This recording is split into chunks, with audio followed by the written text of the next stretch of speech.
McDonald के अलग चुनाव क्षेत्र की बात गांधी जी ने तो कभी मानी नहीं। लेकिन मुसलमान, सिख और ईसाइयों को तो अलग चुनाव क्षेत्र दिए गए हैं। वो उसका विरोध क्यों नहीं करते? सिर्फ हमें ही परे रखने की कोशिश क्यों कर रहे हैं वो? महात्मा जी के तरीकों की गहराई को समझना हम सामान्य जनों के बस में कहा। लेकिन महात्मा भी कोई अमर व्यक्ति नहीं है, ना ही कांग्रेस। महात्मा जी का विरोध करने के बजाय आप ये क्यों नहीं मान लेते कि वो छुआछूत दूर करने की बात को गंभीरता से ले रहे हैं? बहुत सारे महात्मा हिंदुस्तान में आए जिनका उद्देश्य छुआछूत दूर करना तो था, लेकिन कोई भी सफल नहीं हुआ। महात्मा आए और महात्मा चले गए, लेकिन अछूत फिर भी अछूत ही रह गए।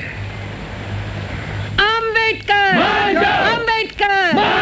अम्बेडकर, बापूजी को बचाओ, अम्बेडकर बापूजी को बचाओ, महात्मा गांधी जिंदाबाद, महात्मा गांधी जिंदाबाद, डॉक्टर अम्बेडकर बापूजी को बचाओ, डॉक्टर अम्बेडकर बापूजी को बचाओ, अम्बेडकर मान जाओ। आप लोग मुझे शांति से रहने क्यों नहीं देते? बहुत काम करना है मुझे। वहाँ गांधी जी खतरे में है और ये यहाँ शांति से जीना चाहते हैं। आप जाकर क्यों नहीं मिलते महात्मा जी से पूना में? आखिर क्यों? मैं जो चाहता हूँ मैंने बता दिया। मुझे काम करने दीजिए। कल सुबह मुझे कोर्ट जाना है एक केस के लिए। क्या पैसा कमाना तुम्हारे लिए गांधी जी की जिंदगी से ज्यादा जरूरी है? मैडम पेरिन और मिस्टर ठक्कर, आप नहीं जानते आप क्या कर रहे हैं। आपके नेताओं को रोजी रोटी की कोई चिंता नहीं होती होगी। अगर मैं काम नहीं करूं तो खाओ क्या, मेरा परिवार भूखों मरेगा। मुझे अकेला छोड़ दीजिए। डॉक्टर अंबेडकर, दुनिया भर से हमें तार मिल रहे हैं जिनमें गांधी जी की जिंदगी बचाने की प्रार्थना की गई है। महात्मा जी को बचाना ही चाहिए, लेकिन हमारे हकों के सामने आप गांधी जी की जिंदगी का प्रश्न आखिर क्यों खड़ा कर रहे हैं? आप चाहे तो मुझे फांसी दे दीजिए, लेकिन अपने लोगों के हकों की बलि नहीं चढ़ाऊंगा सिर्फ गांधी जी की जिंदगी बचाने के लिए। आप गांधी जी से विनती करें कि वो अपना उपोषण एक हफ्ता विलंबित करें और फिर हल ढूंढिए इस समस्या का। से बात मनवा लेने के अपने तरीके हैं, हमें भी अपनी इच्छा शक्ति दिखानी होगी। उपवास शुरू करके उन्होंने तो हमें खलनायक ही बना दिया। कौन है? नहीं, आपको तो बुखार था, आपको नहीं आना चाहिए था। उन्होंने अपना खाना बिना छुए भेज दिया। मुझे पता है, वो बीमार थे, इंग्लैंड में। बैठो। क्यों अपने आप को मारने पर तुली हुई हो? और भी बहुत सी परेशानियां हैं मुझे। खाएंगे नहीं? प्रेमा, करीब 12 बजने को है, उपवास अब शुरू होगा।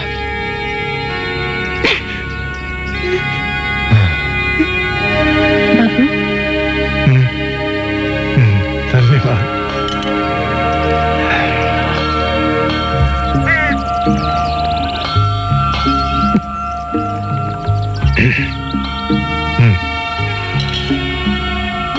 वल्लभ भाई, मेरी ईश्वर के साथ लड़ाई शुरू होती है।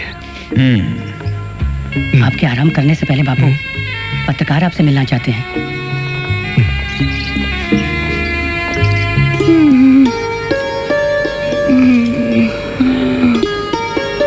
रमा, अरे आप बाप हैं? लेटी रहो, आराम करो। आपके लिए खाना लाती हूँ। नहीं रमा, तुम मत उठो, मैं खाना लाती हूँ। लेटी रहो। तुम दवाई तो ले रही हो ना? क्यों लड़ रहे हैं आप गांधी बाबा से? ये तो मेरे भाग्य में है। ना लड़ो तो हमेशा ऐसे ही रह जाएंगे।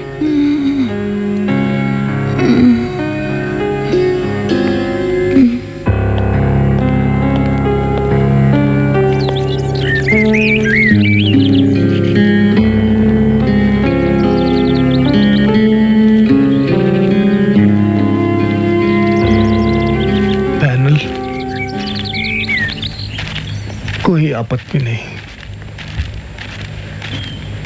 लेकिन मैं डॉक्टर अंबेडकर से पहले मिलना चाहूंगा।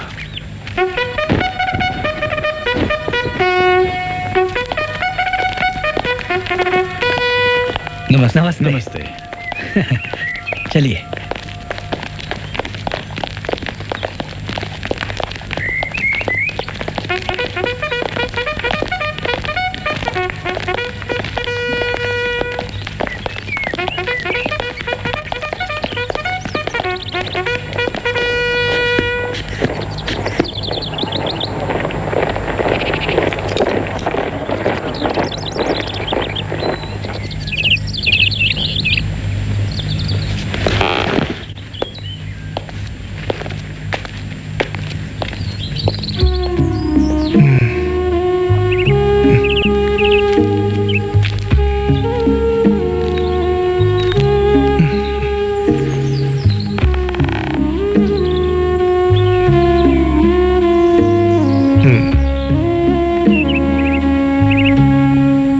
गांधी जी, आप बड़ी नाइंसाफी कर रहे हैं हमारे साथ। यह तो मेरी मजबूरी है। आपका क्या सुझाव? मुआवजा, अलग चुनाव क्षेत्र की मांग छोड़ने का। मैं समझ गया। आरक्षित सीटें, पर उनकी संख्या में समझौता होना चाहिए। मेरी बात सुनो अंबेडकर, मैं सदैव आपके साथ हूं। आप अछूत हो जन्म से, मैंने खुद को अछूत मानना अपना लिया है।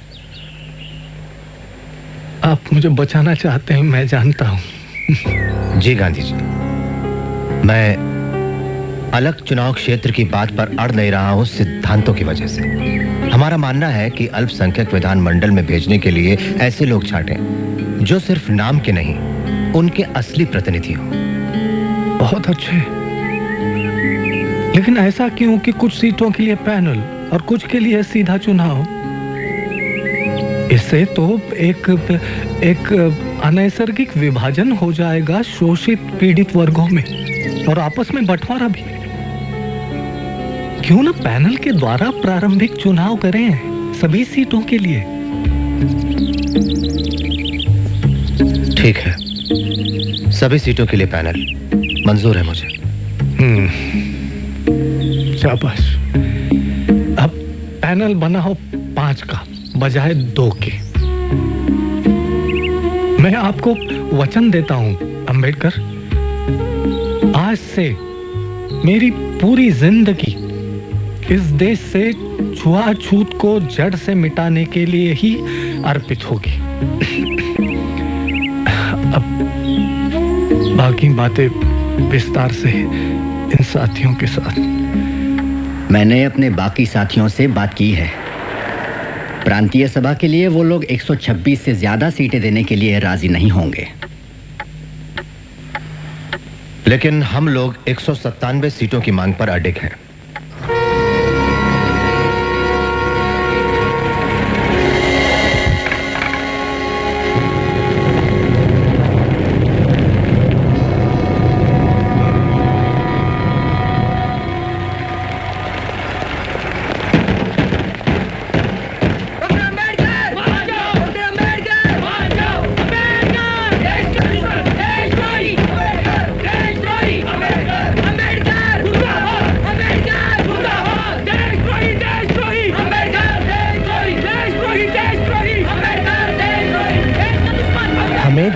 पत्र मिल रहे हैं डॉक्टर साहब, इस तरह जान खतरे में डालना ठीक नहीं है।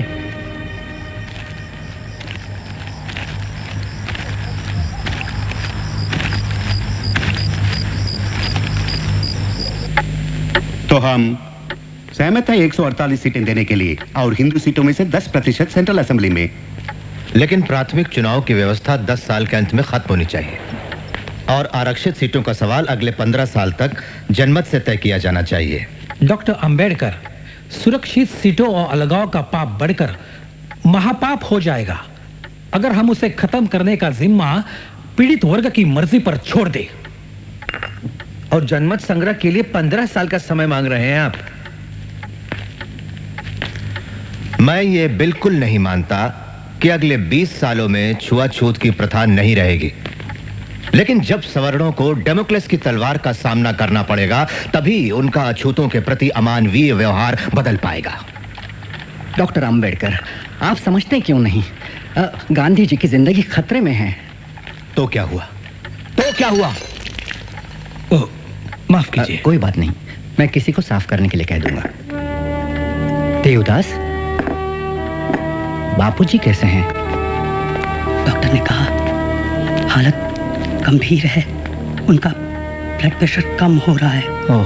उन्हें सांस लेने में तकलीफ हो रही है, वे बहुत कमजोर हो गए हैं। आपने सुना देवदास क्या कह रहा है? डॉक्टर अंबेडकर, मान जाइए, मान जाइए, जनमत की बात को ना उठाइए, मान जाइए।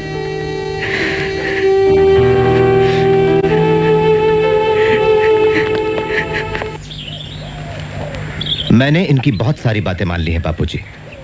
197 से 150 सीटों पर आ गया। केंद्रीय विधानमंडल में 18% और पैनल में 4। मैं मानता हूं कि इस वजह से छुआछूत की प्रथा 15 या 20 सालों में गायब नहीं हो जाएगी। मेरा प्रस्ताव है कि इस मसले पर 10 सालों में पीड़ित वर्गों का मत संग्रह करा लिया जाए, लेकिन ये लोग इसका विरोध कर रहे हैं। आपको मतलब इससे सवर्णों की धीरज की अग्नि परीक्षा हो जाएगी? विचार बुरा नहीं, पर इतना इंतजार क्यों करें? क्यों न 5 साल में? सवर्णों के अछूतों पर सदियों से किए हुए अत्याचारों के खिलाफ अछूतों के अंदर जो पीड़ा और नाराजगी है, क्या उसे बयान करने की जरूरत है? तब भी आप सोचते हैं बापूजी कि 5 साल? जानता हूं आपको हक है अपने बचाव की मांगे करने का, पर अपनी इस मृत्युशैया पर लेटे हुए मैं आपसे उदारता की अपेक्षा रखता हूं। थोड़ी मोहलत मांगता हूं सवर्णों के लिए। उनका ईमान अब जागने लगा है अंबेडकर। कानूनी उपाय करेंगे इस वक्त तो फिर हृदय परिवर्तन और आत्मशुद्धि के इस कार्य में विलंब हो जाएगा। लेकिन बापूजी, ठीक है जनमत, लेकिन 5 साल के अंदर।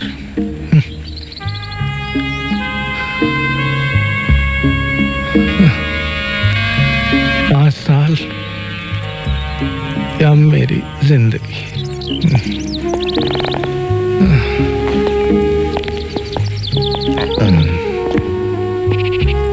डॉक्टर अम्बेडकर, हमें अब चलना चाहिए।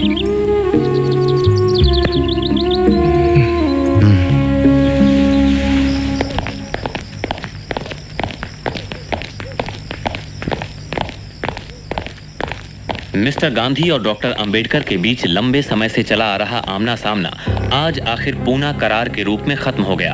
डॉक्टर ने इस पर जनमत संग्रह की शर्त के बिना दस्तखत करना कबूल कर लिया है। इस समझौते पे डॉक्टर अंबेडकर और पंडित मालवीय दस्तखत करेंगे। इससे गांधी जी का दीर्घ कुपोषण भी समाप्त हो जाएगा। मां फलेषु कदाचन मां कर्म फल हेतुर्भू माते संगोस्त्वकर्मणि।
डॉक्टर अंबेडकर, एक बार फिर लोगों के मन में आप गुस्से की वजह बन गए। मैं क्या कहूं मिस एप्स्टाइन, ये मेरा दुर्भाग्य है। इसमें कोई अतिशयोक्ति नहीं कि आज इस देश के हिंदुओं के दिल में सबसे ज्यादा नफरत मेरे लिए है। मुझे देशद्रोही करार दिया गया, नाशक ठहराया गया हिंदुत्व का, इस देश का सबसे बड़ा दुश्मन करार दिया गया।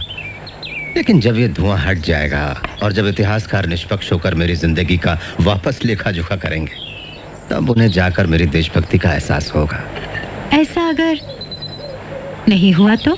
नहीं हुआ तो मैं परवाह नहीं करता। मैं जानता हूं कि पीड़ित वर्गों का मेरे काम में असीम विश्वास है। ये पक्का है कि मैं उनके दिल में हमेशा बसा रहूंगा। डॉक्टर अंबेडकर, मैं आपका और आपके साथियों का समर्थन चाहता हूं। सुब्बरायन, और अय्यंगार मंदिर प्रवेश के बिल पर।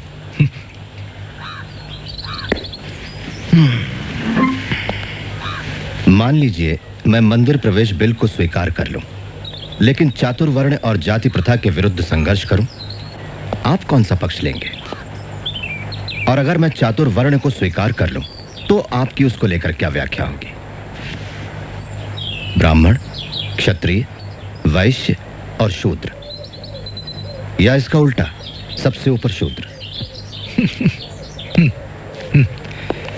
डॉक्टर अंबेडकर, मैं एक हिंदू हूं इसलिए नहीं कि मैंने हिंदू के घर जन्म लिया, बल्कि इसलिए ये मेरी इच्छा है और विश्वास है। कोई ऊंच नीच नहीं है, छोटा बड़ा नहीं है हिंदू धर्म में जिसका मैं आचरण करता हूं। लेकिन अगर आपका झगड़ा वर्ण व्यवस्था से है, तो फिर मैं नहीं हूं आपके पक्ष में, क्योंकि मेरी यह दृढ़ आस्था है कि वर्णाश्रम हिंदू धर्म का एक महत्वपूर्ण हिस्सा है। तब मैं भी आपके पक्ष में नहीं हूं। बापू, हमारी मुक्ति राजनीतिक सत्ता पाने पर होगी, ना कि तीर्थ यात्रा या फिर उपवास करने से। इजाजत चाहूंगा।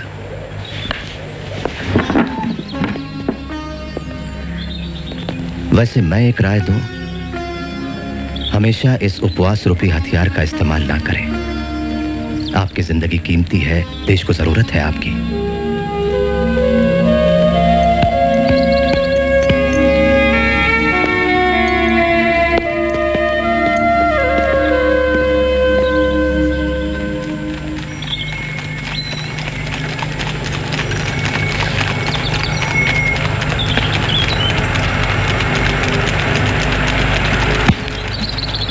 मैं जानती हूँ आपको किताबों से लगाव है, लेकिन ये तो हद है। आपने किताबों के लिए घर बनवाया है? अगले सप्ताह मुझे फिर लंदन जाना है, जॉइंट पार्लियामेंट्री कमेटी के लिए।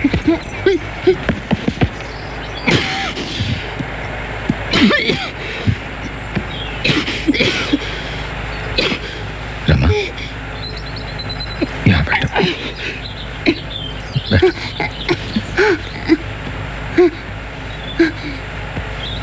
मेरी एक इच्छा है साहब। हाँ रमा, अगली बार मैं इलाज के लिए तुम्हें अमेरिका ले चलूंगा। नहीं, यही ठीक होगा। अमेरिका और इंग्लैंड नहीं, पंढरपुर। मैं पंढरपुर के विठोबा के सामने सिर नवाना चाहती हूँ। मेरी इतनी सी इच्छा पूरी नहीं करेंगे? भगवान विठोबा नीची जाति के लोगों को दर्शन नहीं देता। ऐसे भगवान के पास क्यों जाएं, जो कि हमें आशीर्वाद भी नहीं देना चाहता? नासिक में मंदिर प्रवेश के लिए आप लड़े थे। हाँ, लेकिन वो लड़ाई हमारे हकों की थी, भगवान के दर्शन के लिए नहीं। अगर वो हमें हिंदू मानते हैं तो भगवान के दर्शन पर भी हमारा हक होना चाहिए। मैं और अछूतों की तरह दूर से ही दर्शन कर लूंगी। नहीं नहीं रमा, नहीं। समझने की कोशिश करो राम। जो भक्तों के बीच भेदभाव करे वो भगवान नहीं, पत्थर है। हमारा भगवान हमारे हृदय में है। उस भगवान के पास जाकर हमें अपने आप को छोटा नहीं करना चाहिए, जिसे हमारी परवाह नहीं। अपने पंढरपुर हम खुद बनाएंगे रामू। हाँ? प्रिय भावराव, लॉ कॉलेज के प्रिंसिपल के रूप में मैं सिलेबस में कुछ सुधार लाने की कोशिश कर रहा हूँ। मैं अपने लोगों के प्रति अपने कर्तव्य और अपने घर के प्रति अपनी जिम्मेदारी के बीच फंस गया हूँ। मुझे रमा की सेहत की चिंता है। पिछले कई दिनों से उसकी हालत बिगड़ती जा रही है।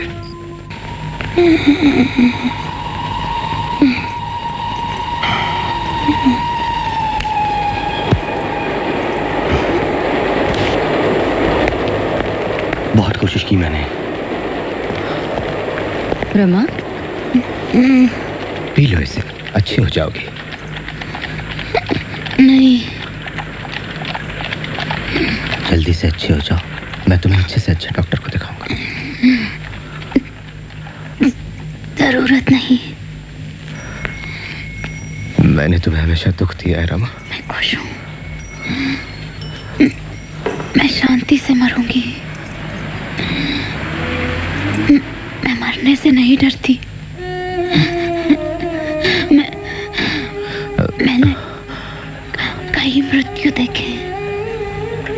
मेरी माँ, पिता,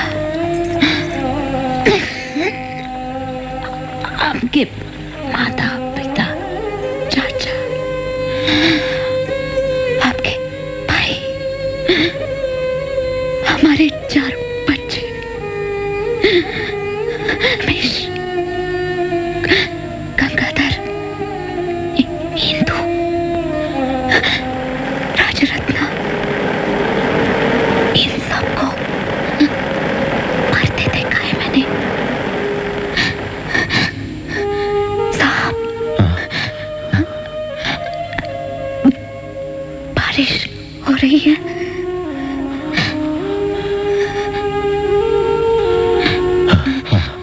हो रही है।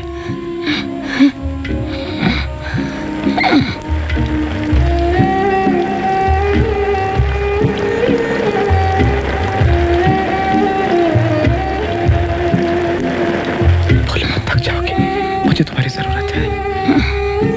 तुम्हें पता नहीं मैं कितना अकेला हूं।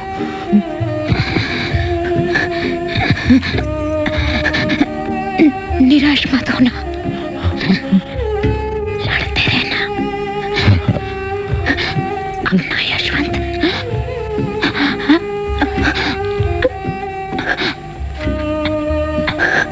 रमा,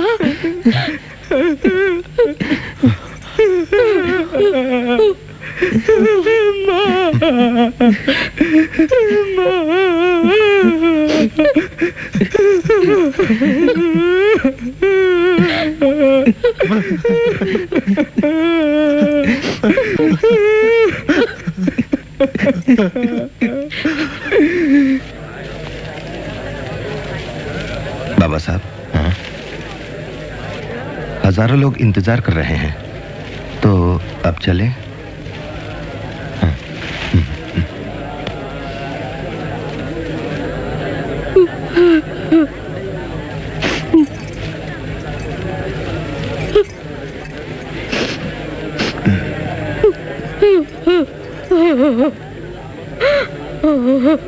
उसकी आखिरी इच्छा सफेद साड़ी पहनने की थी। बाबा साहब, कथा तो हरी साड़ी पहनाने की है। हाँ,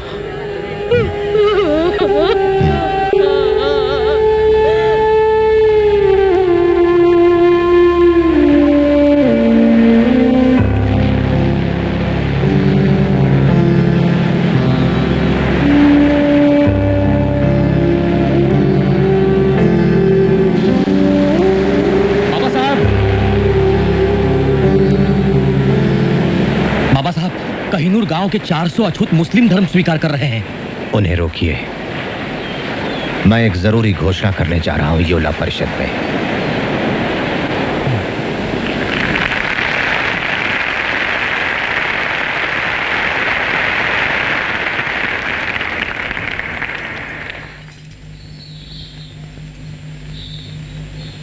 मेरे अभागे भाइयों और बहनों, जब मैं मुड़कर अपने आंदोलन के 10 सालों पर नजर डालता हूं तो भविष्य के लिए चिंतित हो जाता हूं। बहुत हो चुका, अब हम चुपचाप नहीं बैठेंगे। समय आ गया है जब हम इन दमन और तिरस्कार की जंजीरों को तोड़ दें। जात पात के इस दलदल से बाहर निकल आइए जिसने हमें बद से बदतर जिंदगी दी। इन सामाजिक बेड़ियों को तोड़कर बाहर निकल आइए और चुन लीजिए ऐसे धर्म को जो हमें बेहतर अवसर और समानता का अधिकार दे। दुर्भाग्य से मैं एक हिंदू अछूत के रूप में पैदा हुआ। इसे रोकना तो मेरी शक्ति से बाहर था, लेकिन इन अपमानजनक परिस्थितियों में जीने से इनकार करना मेरी शक्ति में शामिल है।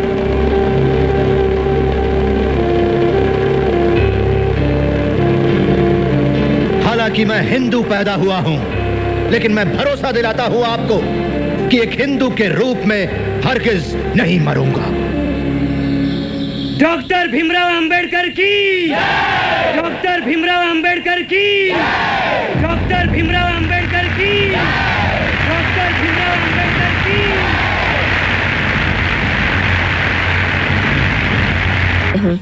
मैं आपको अमेरिका से आए डॉक्टर हेनरी क्रेन से मिलवाना चाहती हूँ। Hello doctor crane. हेलो। ये आपके धर्म परिवर्तन आंदोलन का जायजा लेने आए हैं। और मिस्टर गांधी से वर्धा में पहले मिल चुके हैं। हाँ डॉक्टर अंबेडकर, इस मामले में मैं बहुत से लोगों से मिला हूँ। और मुझे पूरा यकीन है कि सिर्फ ईसाई धर्म के पास ही आपके सारे सवालों का जवाब है। अगर आप ईसाई धर्म अपनाते हैं तो सारे ईसाई देश आपके सामाजिक, राजनीतिक और आर्थिक स्तर को उठाने में मदद करेंगे। और मैं सोचती हूँ किसी भी हिंदुस्तानी को इसमें कोई ऐतराज नहीं होगा। डॉक्टर अंबेडकर, जैसा कि बाइबल में लिखा है कि धरती के उत्तराधिकारी गरीब ही होंगे। वैसे आप कौन सी बाइबल पढ़ती हैं Miss Drescher? The holy Bible of course. बिल्कुल सही, पर कौन सा एडिशन? आधुनिक संस्करण, किंग जेम्स संस्करण, या उसके भी पहले एलिजाबेथ के जमाने की? मिस ड्रेशर, क्या आपने कभी कमेंट्रीज ऑन द बाइबल पढ़ी है? कुक की लिखी, उसमें बाइबल का अच्छा विश्लेषण है। हाँ, वो भी पढ़िएगा। लाइफ ऑफ जीसस रना के लिखी हुई, और खलील जिब्रान की Jesus the son of man. इन सब किताबों में आपको क्रिश्चियन धर्म के अलग अलग पहलू नजर आएंगे। डॉक्टर अंबेडकर, हम आपको पूना के मेथोडिस्ट चर्च के मिशन में और वार्षिक समारोह में शामिल होने का हार्दिक आमंत्रण देते हैं। कोशिश करूंगा। बाबा साहब, मुस्लिम भारत आपका और आपके अछूत साथियों का इस्तकबाल करता है, और हम वादा करते हैं कि अछूतों को पूरी बराबरी मिलेगी। सियासी, मुआशरती, इक्तिसादी और मजहबी हक भी मिलेंगे। जैसा आप जानते हैं बाबा साहब, हमारा धर्म एक ही भगवान में विश्वास करता है, एक कंकार, और सारे अनुयायियों को एक ही नजर से देखता है। पिछड़ी जाति के धर्म परिवर्तन के मामले में ये आपकी सारी जरूरतों को पूरा करेगा।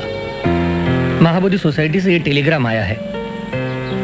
डॉक्टर अंबेडकर, आप और आपके साथियों का बुद्ध धर्म स्वीकारने के लिए हार्दिक स्वागत, जो कि आशिया के बड़े भाग में फैला है। धर्म परिवर्तन करने वालों को हम समान अधिकार देंगे। हम लोगों में किसी भी प्रकार का जाति भेद नहीं है। हमारे कार्यकर्ता आपसे मिलेंगे, हमें सूचना भिजवाइए। लगता है कांग्रेस और सरदार आपको इस चुनाव में बर्बाद करने पर तुले हैं। आपने सरदार पटेल का वक्तव्य नहीं पढ़ा? हाँ, हम धर्म बदलेंगे तो सांप्रदायिक समझौते में कोई आरक्षण नहीं मिलेगा। देखिए डॉक्टर, मैं यहाँ आपके एक मित्र के नाते नहीं आया। मैं आपके सामने हूँ एक अधिकृत प्रतिनिधि हिंदू महासभा का। हम जानते हैं आपका दृष्टिकोण और आपकी देशभक्ति। हम जानते हैं आप कभी भी मुस्लिम या क्रिश्चियन धर्म नहीं अपनाएंगे। नहीं, पर आप ये किस आधार पर कह रहे हैं? मेरी देशभक्ति को आपके प्रमाण पत्र की जरूरत नहीं, और मैं इस देश के इतिहास और संस्कृति को आपसे बेहतर जानता हूं। हाँ, मेरा मानना है कि हमारे इन दो धर्मों को अपनाने से राजनीतिक और सांस्कृतिक समीकरणों में बुनियादी फेरबदल आ जाएगी डॉक्टर मंजे। लेकिन इससे हमें क्या मतलब? हमें क्या फर्क पड़ता है इससे? डॉक्टर, हम अपना पूरा जोर लगा देंगे आपको आरक्षण दिलाने के लिए, भले ही आप सिख धर्म क्यों ना अपना लें। हिंदू महासभा इसके लिए पूरी तरह वचनबद्ध होगी। तुम बहुत चालाक हो बूढ़े ब्राह्मण, घुस बैठिए। प्रिय भावराव, क्या तुमने मेरे धर्म परिवर्तन के फैसले पर डॉक्टर मुंजे की परेशानी गौर की? कुछ लोगों ने मुझसे पूछा है कि धर्म परिवर्तन से हमें क्या फायदा होगा। मेरा उन्हें यह जवाब है कि जैसे भारत के लिए स्वराज जरूरी है, वैसे ही अछूतों के लिए धर्म परिवर्तन जरूरी है। दोनों का आंतरिक उद्देश्य एक ही है, आजादी की चाह।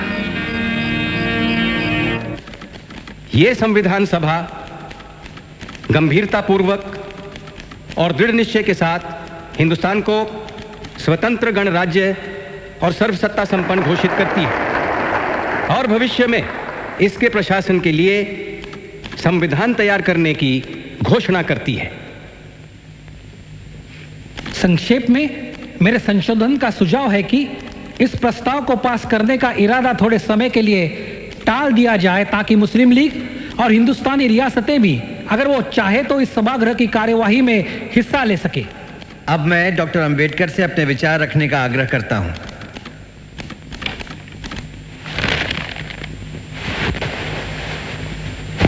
अध्यक्ष महोदय, मैं आपका हार्दिक आभारी हूं कि आपने मुझे प्रस्ताव पर बोलने का मौका दिया। मैं जानता हूं कि आज हमारे बीच आर्थिक, राजनीतिक और सामाजिक तौर पर फूट है। हम में काफी वैचारिक संघर्ष भी है, और मैं तो यहां तक कहूंगा कि मैं खुद भी ऐसे ही एक वर्ग का नेता हूं।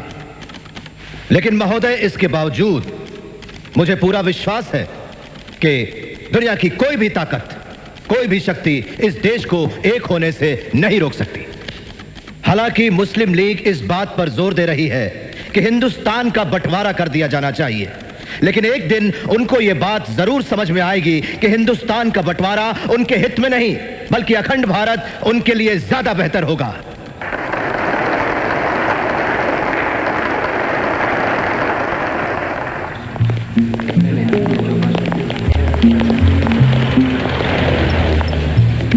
तो मिस्टर जिन्हा, पाकिस्तान के मसले पर आपकी राय नहीं बदली। देखिए डॉक्टर आम्बेडकर, आपकी किताब थॉट्स ऑन पाकिस्तान में आपने खुद लिखा है कि हिंदू सोचते हैं कि पाकिस्तान मुसलमानों का ख्वाब है, लेकिन मुसलमान जानते हैं कि पाकिस्तान एक हकीकत है। नहीं मिस्टर जिन्ना, मैं ये दो राष्ट्रों वाली बातों के खिलाफ हूँ। हमें इस देश में रहकर ही अल्पसंख्यकों के हितों के लिए लड़ना चाहिए। लेकिन अब वो हालात नहीं रहे। अब पाकिस्तान एक सच्चाई है।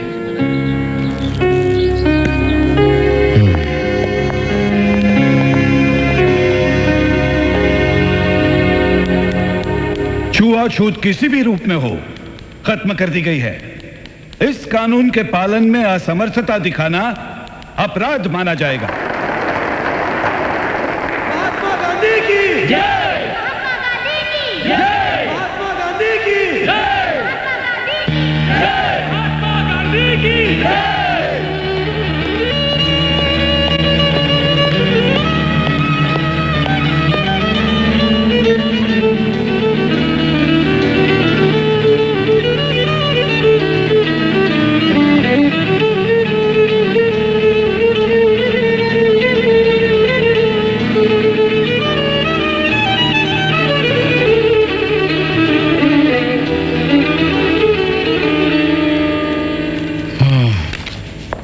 आपको कई परेशानियां हैं बाबा साहब। Diabetes, arthritis, high blood pressure, neuritis, कई परेशानियां हैं। आपको सावधानी बरतनी होगी बाबा साहब। खैर, मैं कुछ दवाइयां लिख देता हूं। ओह, मेरी कलीग से मिलिए, डॉक्टर शारदा कबीर। नमस्ते। ये आपको पथ्य और बाकी बातें समझा देंगे। डॉक्टर, एक्सक्यूज मी, मुझे कुछ मरीजों को देखना है, मैं अभी आया। जी।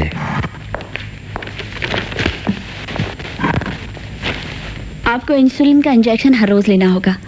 संतुलित खाना और कसरत भी उतनी ही जरूरी है। ये तो बहुत मुश्किल है। सब मुमकिन है, अगर आप लंबी उम्र जीना चाहें तो। आपके लोगों को, देश को आपकी जरूरत है। अगर आप चाहें तो मैं आपके घर आकर आपकी पत्नी को सब समझा दूंगी। मेरी पत्नी को गुजरे 12 साल हो गए हैं doctor Kabir. I am sorry, पर कोई तो होगा घर में जो आपकी देखभाल करता हो। नहीं, कोई नहीं। संजोग की बात है कि मिस्टर जयकर ने संविधान सभा से इस्तीफा दे दिया है। बॉम्बे लेजिस्लेटिव कांग्रेस पार्टी चाहती है आप सीट संभालें। आप स्वीकार करेंगे? 20 साल जहर उगलने के बाद कांग्रेस मुझे संविधान सभा का भार सौंपना चाहती है। क्या आपके लोग मुझे चैन से काम करने देंगे? देश आज बहुत ही कठिन परिस्थिति में से गुजर रहा है, उसे आपकी जरूरत है। सारे लोग, यहाँ तक कि सभी राजनीतिक पार्टियां भी नए भारत के निर्माण में सहयोग देंगी। मिस्टर पाटिल, क्या आपने मिस्टर गांधी से राय ली? हाँ, बापू को कोई ऐतराज नहीं। जवाहर ने भी हाँ कह दी और राजेंद्र प्रसाद भी आपके लिए उत्सुक हैं। बहुत खुशी हुई है जानकर। चलिए, आपने भी महसूस किया कि राष्ट्रवादी रहा जा सकता है कांग्रेस में ना रहते हुए भी। आप मंत्रियों की लिस्ट से खुश नहीं हैं बापू? नमस्ते जी। नमस्ते। कानून मंत्री कौन होगा जवाहर? और संविधान की जिम्मेदारी? संविधान के लिए हम दुनिया भर के विशेषज्ञों की राय ले रहे हैं। दुनिया भर के? इसीलिए तो छोड़ के आए। मेरे ख्याल में स्वतंत्र भारत का संविधान एक शोषित को लिखना चाहिए। डॉक्टर अंबेडकर के बारे में क्या ख्याल है?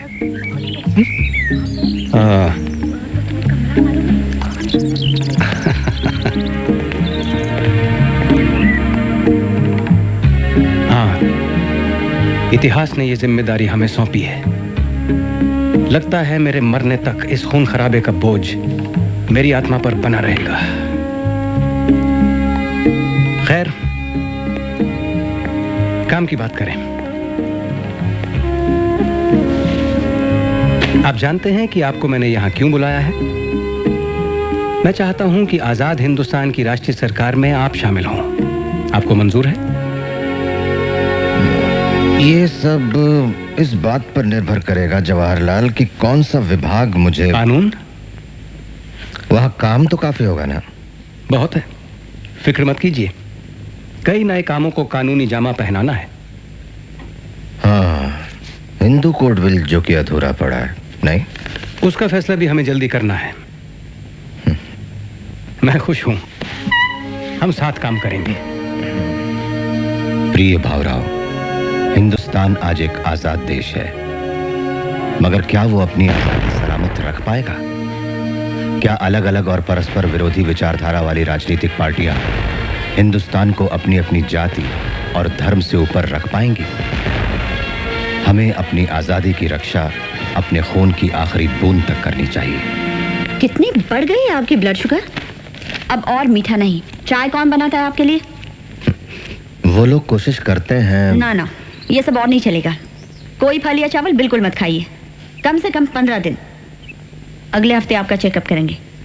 दिल्ली में ड्राफ्टिंग कमेटी की मीटिंग है, मुझे वहां एक हफ्ता रहना पड़ेगा। पता नहीं दिल्ली में आपकी देखभाल कौन करेगा। प्रिय चित्रे, संविधान की रूपरेखा तैयार करने का मेरा काम काफी बढ़ गया है। दूसरी तरफ मेरी सेहत मुझे ज्यादा बोझ लेने से रोकती है। तुम्हारे सुझाव पर कि मैं अपनी सेहत की देखभाल के लिए किसी का आधार लूं, मैंने गौर किया है। मैंने डॉक्टर शारदा कबीर से शादी करने का फैसला किया है। बाबा साहब, बापूजी को किसी ने गोली मार दी जब वो प्रार्थना के लिए जा रहे थे।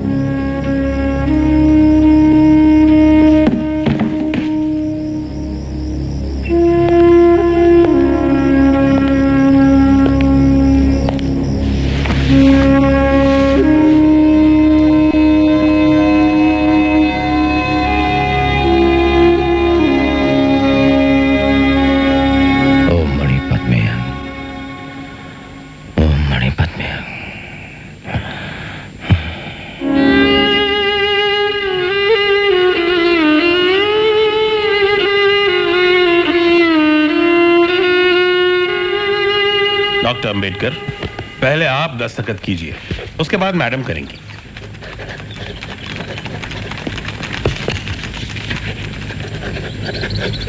अब मैं आप दोनों को पति पत्नी घोषित करता हूं।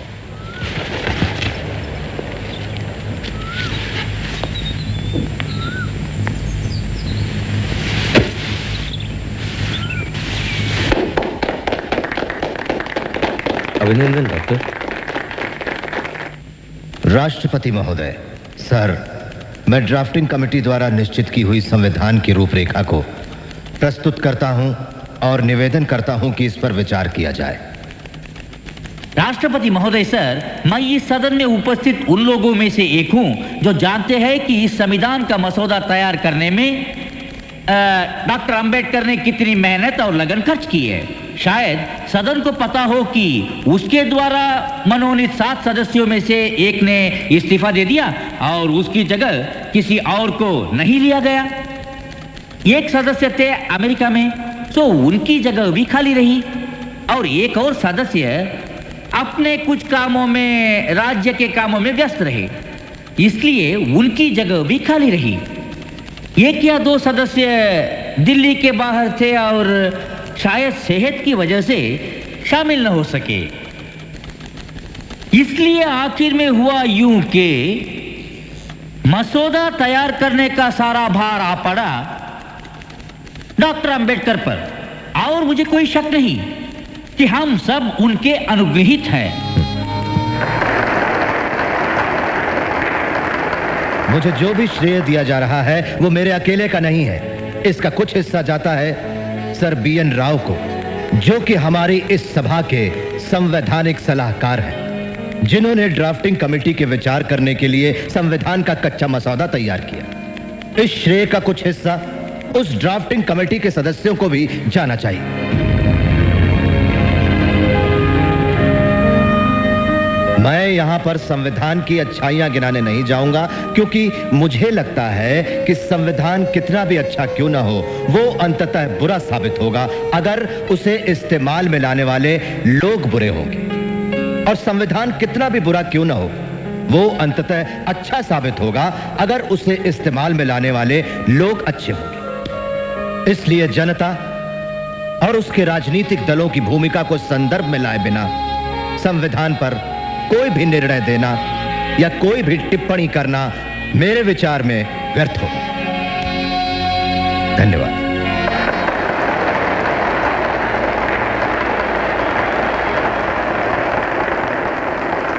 यहाँ आसन पर बैठे हुए और प्रतिदिन की कार्रवाई को देखते हुए मुझे यह प्रतीत हुआ, जो शायद किसी और को ना हुआ हो, कि कितने उत्साह और लगन के साथ संविधान समिति के सदस्यों ने और खास तौर से उनके चेयरमैन डॉक्टर अंबेडकर ने अपनी खराब सेहत के बावजूद ये काम पूरा किया। कांग्रेस के अंदर और बाहर के तमाम गुटों के कड़े विरोध के बावजूद नेहरू उस विवादास्पद हिंदू कोड बिल को पास करने के पूरी तरह पक्ष में हैं, जिसे डॉक्टर अंबेडकर ने पेश किया था और जिसका लक्ष्य महिलाओं की स्थिति सुधारना है। डॉक्टर अंबेडकर का विश्वास है कि एक प्रबुद्ध समाज की पहचान उसकी महिलाओं की स्थिति से होती है।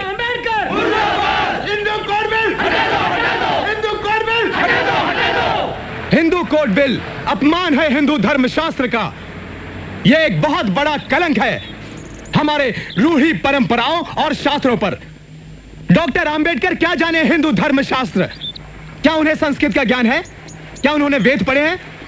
प्रतिशोध के लिए वे हमारे हिंदू धर्मशास्त्र को कानून के धक्के से नष्ट कर देना चाहते हैं। क्या हम एक अछूत को हमारे पवित्र शास्त्र को छूने का अधिकार दे सकते हैं? बताइए आप लोग। नहीं, कभी नहीं। हम खून बहा देंगे। एक गवार, ग्लेट और अछूत उन नियमों का भंग कर रहा है जो सदियों पहले भगवान श्री कृष्ण, भगवान मनु, भगवद गीता और उपनिषदों ने तय किए थे। छुओ मत, छुओ मत। अंबेडकर, अंबेडकर।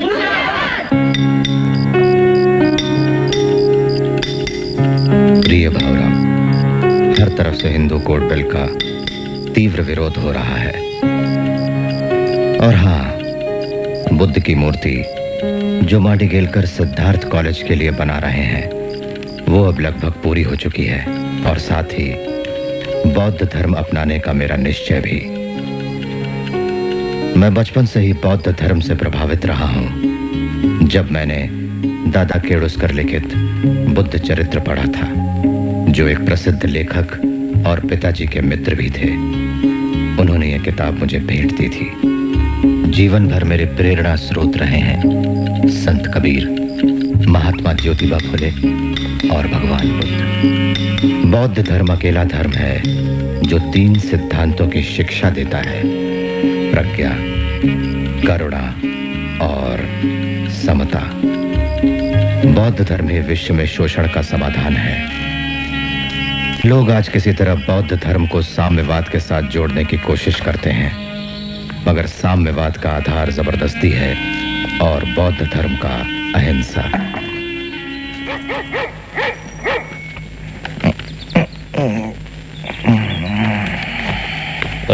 बाबा साहब, प्रधानमंत्री जी के कार्यालय से।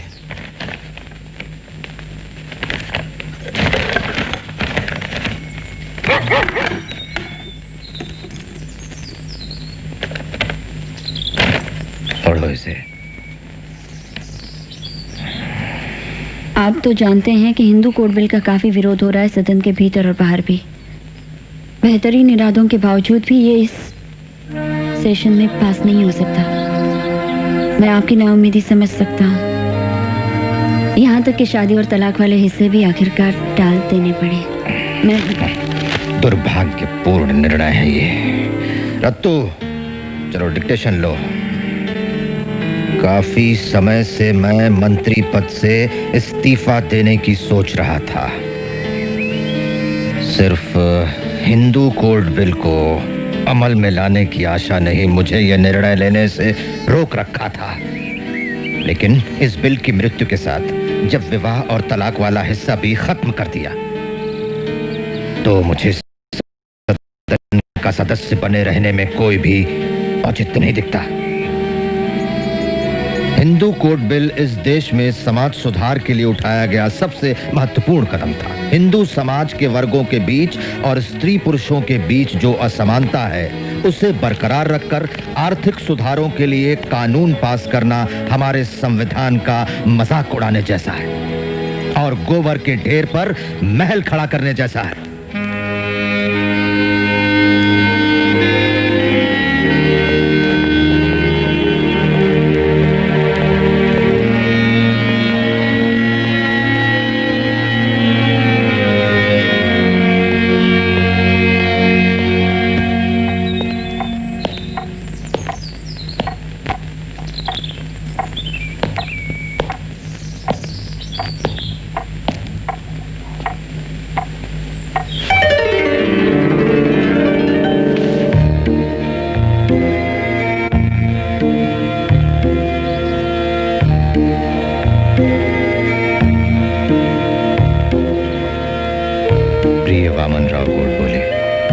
मुझे विश्वास है कि एक दिन मानवता को बचाने के लिए न सिर्फ भारत बल्कि पूरी दुनिया बौद्ध धर्म स्वीकार करेगी। वो वचन दिया था कि समय आने पर मैं देश के हित में रास्ता चुनूंगा और मैं बौद्ध धर्म स्वीकार करके देश को एक महान भेंट दे रहा हूं।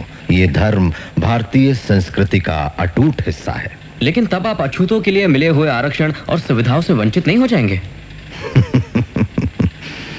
क्या ब्राह्मण इन आरक्षणों के बदले में अछूत होने के लिए तैयार हैं? हिंदू धर्म क्यों छोड़ रहे हैं आप? आप अपने बाप दादाओं से क्यों नहीं पूछते ये सवाल? हमारी कोशिश अपने मूलभूत मानवाधिकार और आत्मसम्मान पाने की है। पर बुद्ध धर्म में क्यों? क्योंकि बुद्ध का धर्म नैतिकता और आचार नियमों पर आधारित है। इसमें कोई जाति प्रथा नहीं। क्योंकि हिंदू धर्म का सामाजिक उपदेश ही असमानता है जबकि बुद्ध धर्म का उपदेश समानता है। क्योंकि बुद्ध के उपदेश आधुनिक, बुद्धिसंगत और सदा समकालीन है, कोई कट्टरपन नहीं। वो चाहते हैं कि आपका सोचना और जीना विवेकपूर्ण हो। बुद्ध के अलावा दुनिया के सारे धर्म संस्थापकों ने अपने आप को मसीहा कहा। सिर्फ बुद्ध ही हमेशा मार्गदर्शक बनकर रहे।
भगवतो अरहतो सम्मा संबुद्धस्सा।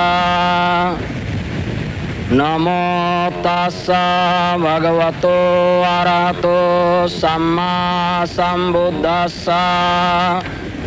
नमो तस्सा भगवतो अरहतो सम्मा संबुद्धस्सा।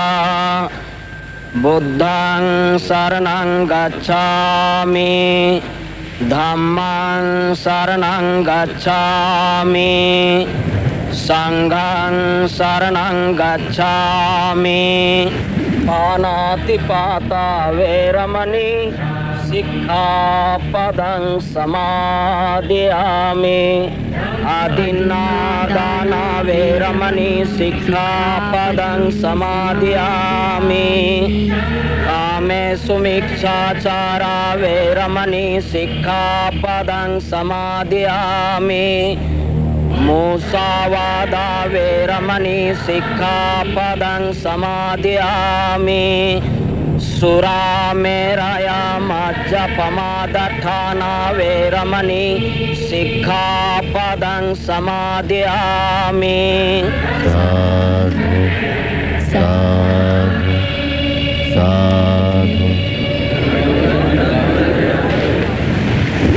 मेरे प्यारे भाइयों और बहनों, मैंने हिंदू धर्म का त्याग कर दिया है और मैं महान बुद्ध और उनके धम्म को गले लगा रहा हूँ, जो ज्ञान, समानता, सदाचार और करुणा पर आधारित है। सुनो मेरे भाइयों और बहनों, मैं अब हिंदू नहीं हूँ और अछूत भी नहीं हूँ। मैं एक मुक्त मानव हूँ, एक आजाद इंसान जो इस हानिकारक समाज व्यवस्था का गुलाम नहीं। और इसलिए मेरे भाइयों और बहनों, मैं ये प्रतिज्ञा करता हूँ कि मैं अपना शेष जीवन धम्म का प्रचार करने और बुद्ध के प्रकाश को फैलाने में लगाऊंगा। और अब मेरे भाइयों और बहनों, जो बुद्ध द्वारा दिखाए गए प्रकाश की तरफ मेरे साथ अनुसरण करना चाहें, वो खड़े होकर शरण त्रय दोहराएं और मेरे साथ शपथ लें।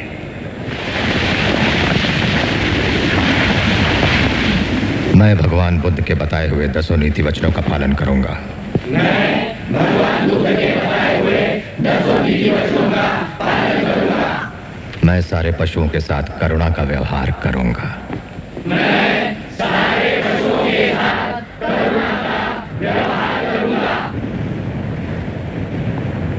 मैं सारे मनुष्यों को एक समान समझूंगा। मैं सारे मनुष्यों को एक समान समझूंगा। मैं गौतम बुद्ध के धम्म का स्वीकार करूंगा और अपना पुराना धर्म छोड़ दूंगा, जो मनुष्य जाति की प्रगति में बाधक है और जो मनुष्य को घृणा की नजर से देखता है। मैं गौतम बुद्ध के धम्म का स्वीकार करूंगा और अपना पुराना धर्म छोड़ दूंगा, जो मनुष्य जाति की प्रगति में बाधक है और जो मनुष्य को घृणा की नजर से देखता है। इसके साथ मेरा नया जन्म होगा। इसके साथ मेरा नया जन्म होगा।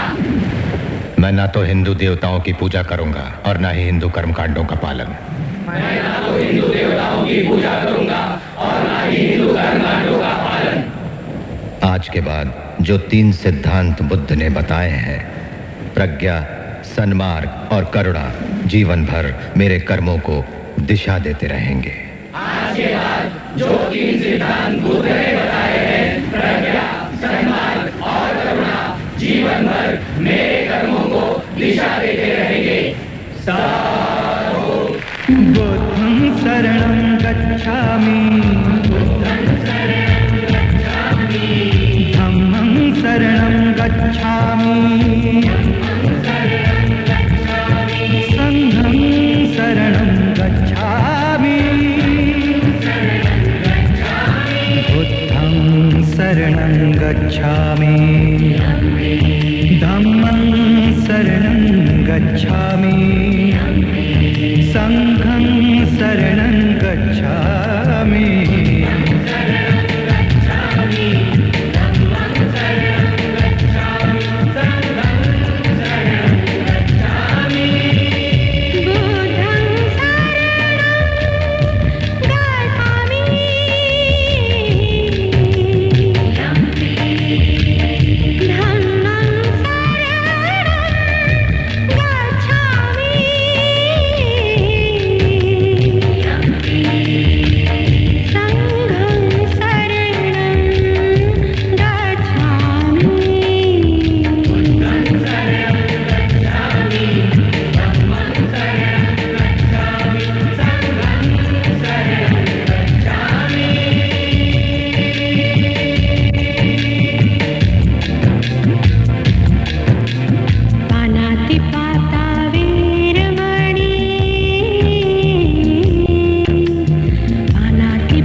सिक्खपदं समादियामि कामेषु मिच्छाचारा वीरमणि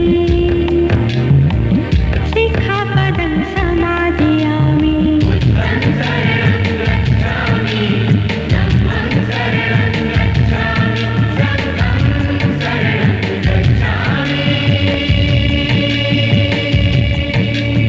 मुस्सावादा वीरमणि